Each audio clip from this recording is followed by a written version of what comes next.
webale gwe omulungi akyekuumidde ku channel eno eya Fatuma Sulaiman era webale kubeera nga bw'ofuna notification ojo straight omanyi kiki ekigenze mu maaso mu entertainment kiki ekigenze mu maaso eyo yonna gy'otabadde ebimu tubitegeera ntafuna clarity naye wano wennyini it's the source of information and clarity. Olunaku olwaleero tugenda kwogera ku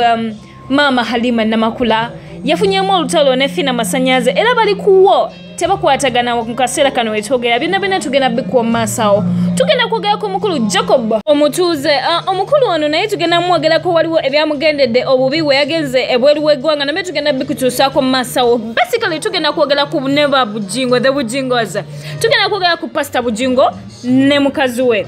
Emabega ko tugenda batuusaako okukyala kw'omukulu ono Pastor Bujingo era abambi yali yataddemu ensimbi ezitogerekeka ekintu kino yakiteeka ku level endala era yakola ekyo kyennyini ekyali kimusubirwamu era abambi omukyala yanyuma bamukulako everything kyabalirwamu nti okukyala kwokka kuno kwatwala ssente empitirivu eziteeka wansi wa miliyoni 3.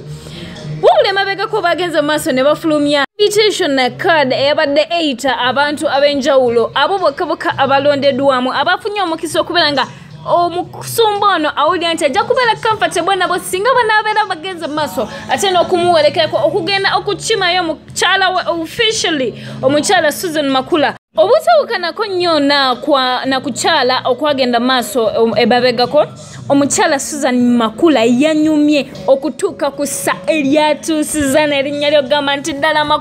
Makula gennyini yanyumya nnyo era nga bambi yalabikidde ddala bulungi yenayina eyakoze makeup eyakoze dressing bakoledde ddala ekyo ekyabadde kigendera ku mugole omukazi. Abagole abasajja bonna wamu n'abawerekeddeko bategezeddwa nti babadde balina okwambala kkala enjeru era buli eyabadde ku mukolo mazima nga yagenze okuwerekerako Pastor Bujingo yabadde mu kkala enjeru era ye kkala gye bakozeseza ng'ele official.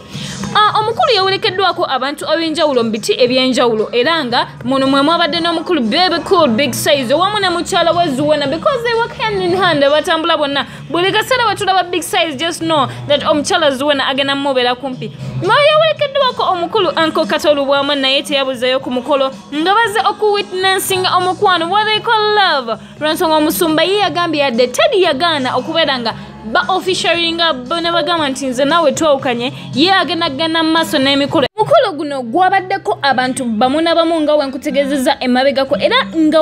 obadde tolina kadi ne wobeera nga gwabadde mama w'omugole ne wobeera nga yegwe yabadde famfa w'omugole munnange nno wabadde tosobola kubeera nga oyingira era nga n'omukulu Frank Gashumba yerabiddwako ku mukolo guno lwansonga yabadde ayitiddwa abo bokka ababadde ne kadi yaffe abasobodde okubeera nga tutuukayo. Omugole omukazi yavuddeyo mu gomesi ez'enjawulo era nga yabadde alabikidde ddala bulungi wabula mu gomesi yataddemu konna omushana nga kino kyamuyambiddeko ddala okuggyako tradition yeeyo ewaabwe bambi n'alabikira ddala bulungi gabadde mu Makula gennyini wabula ku mukolo gwe gumu essente zaalagiddwa omukulu Pastor Bujingo wabula ekyasinze okwewuunyisa omukolo guno tegwagenze mu maaso mu maka g'omukulu wabula gaakoleddwa ku cemetery.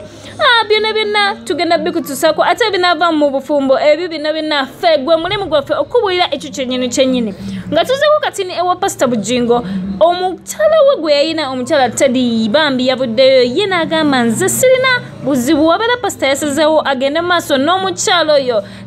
Susan Bujingo nze sirina kyengenda kula wabula kinyinza obakakasa kiri kimu nze ndi team no divorce I'm not divorcing my husband kubanga nze mukyala we era nze nkyabala nti nze mukyala we kubanga tulina n'abaana bambi omukyala Teddy yagenze maaso n'agamba n'abaana be basobola okuguma yadde nga tataabwe yasazeewo agende maaso ate n'omukyala omulala ye gwe yabadde alowooza nti bambi yagenda okutambuza obulamu bwe. Omukyala Teddy ye nga ye omuntu kintu kino tekyamuyisiza bulungi kubanga ne mu speeches ze yakawa ye ategeeza abo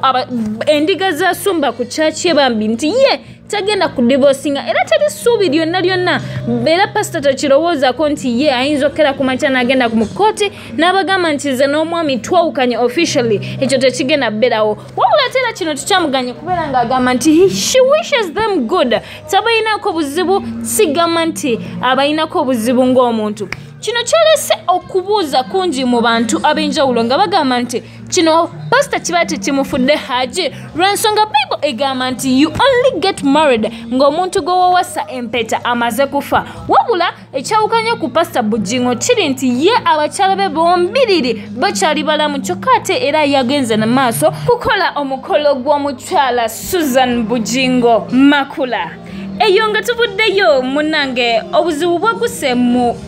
eno ye Uganda Musicians Association group eno ye group egata abayimbi abenjawulo abali mu ggwanga Uganda wabulanga erimu abakulembeze abenjawulo awamu n'abantu abenjawulo nga kasitobera muyimbi wano mu Uganda obeera munange inobera wansi w'ekibiina kino obuzibu bweze nti emabegako mu lockdown eggwanga lyagenda maaso n'oku experiencinga concerts zino zagenda maaso okulagibwa ku TV emanyikiddwa nga NBS UBC awamu n'endala concerts zino zaalingawo ku Lwomukaaga era nga abayimbi abenjawulo bajjanga ku stage yemu okuli ba comedian okuli ba DJs nga babeera ku stage yemu bambi nga batujjukanya obulamu bwe twalimu kibiina kati we twogerera kiri ku buzibu lwansonga omukyala Fina Masanyalaze awamu ne maama Halima Namakula bali mu luyombo olw'amaanyi vabowo nga bano bakayanira ssente ezaava mu concerts zino. Concerts zino zali zigenda ku sponsoringibwa omukulu Salim Saleh General era nga ssente zino zali za kuweebwa ekitongole kino ekya Uganda Musicians Association zisobole okuweebwa abayimbi abo abali bagenza mu maaso n'okuparticipatinga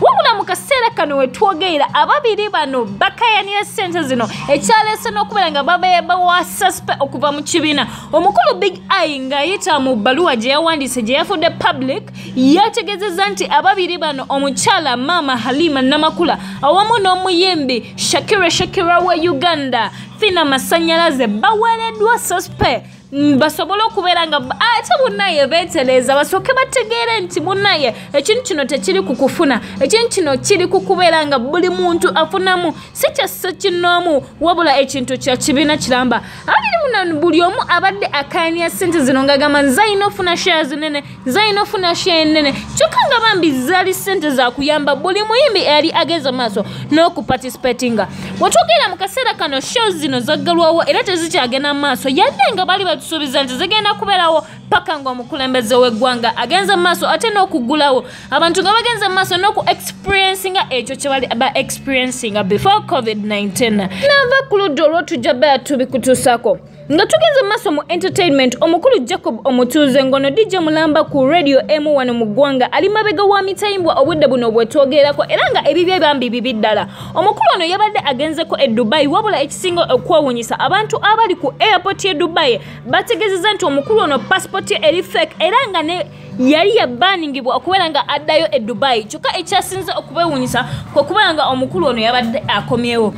wetwogerera abayimbi abenjawulo bagenze mu maaso n'okumuyambako oba oliawo aveeyo eyo e Dubai mu komera gyali oba omusanga gwoleze wano mu ggwanga Uganda omuli omuyimbi Palaso n'abalala abenjawulo nga omukyala Flavia Namulindwa Mary gwe tumanyi obulungi wano mu ggwanga bambi nga asinzira ku page eya Facebook omukulu Jacob Omutuuze yategeezezza nti embeera gy'alimu si nnungi yadde kyokka nga baclaiminga nti ne visa ye bambi yabadde fake kino kyamunyezezza nnyo era n'agenda ku page n'agamba nti Uganda Embassy eri Abu Dhabi bambi egende mu maaso n'omuyamba lwansonga ayagala kuva mu kino kye yayise stupid life gyalimu obudde buno kubanga sleeping conditions mbi ddala awamu n'okubeera nga bambi babadde tebamuwa kintu kyonna kyakulya katumusabire bambi abeere nga embeera emutereerera Jacob Omutuuze inshallah webale kubeera mulabi mulungi webale kubeera nga ofollowinga ebyo byonna byonna ebigenda mu maaso mu ggwanga webale kubeera nga osharinga waakono owayina otekoma kwa kubeera nga weeyagaliza content obwomu